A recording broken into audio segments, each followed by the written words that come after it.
Welcome to Wine and Crime and our active cold case series, where we dive into disturbing, unresolved disappearances and mysterious crimes that still haunt communities today.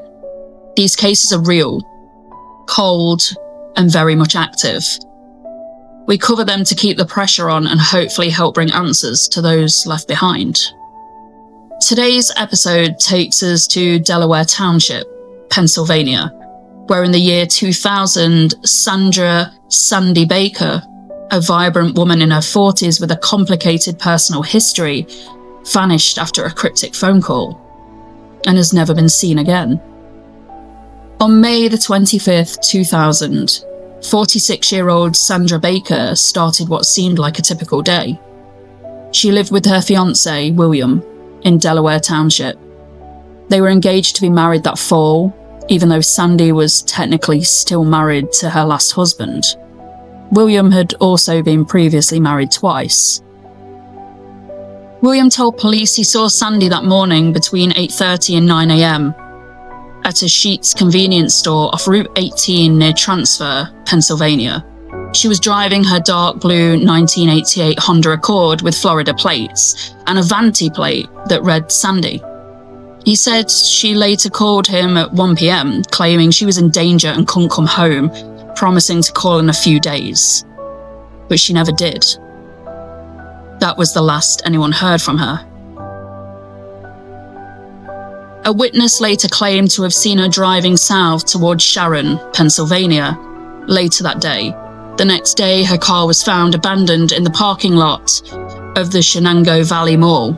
Tragically, the car was repossessed, sold at auction, and police didn't locate it until 4 years later, long after any evidence would have disappeared. From the beginning, the story felt off.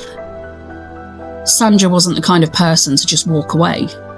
There was no activity on her bank account or credit cards, and she had no known plans to leave.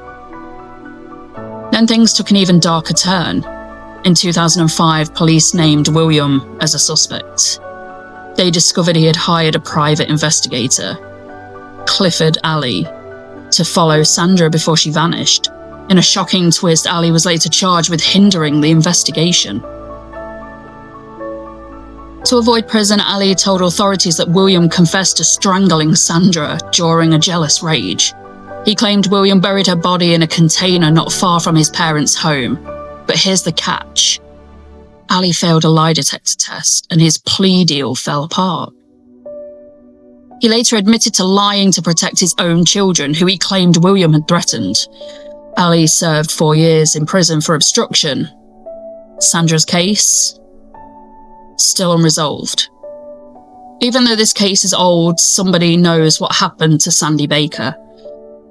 A confession may have been manipulated, a body may still be out there. If you lived in Western Pennsylvania in 2000, especially near Sharon, Transfer, or Shenango Valley Mall, and remember something about a woman, a blue Honda, or anything else suspicious, please come forward. Contact details are within this video, and even anonymous tips can be game changers. Sandy had hopes for a new future. She was preparing for marriage. She was present in her life and didn't just vanish without a trace. This is a woman who deserved more than suspicion and silence. Justice for Sandra Kay Baker is long overdue. And we'll keep telling these stories and hope that you keep sharing and keep talking and never forget the names behind the headlines. Remember her name, Sandra Baker.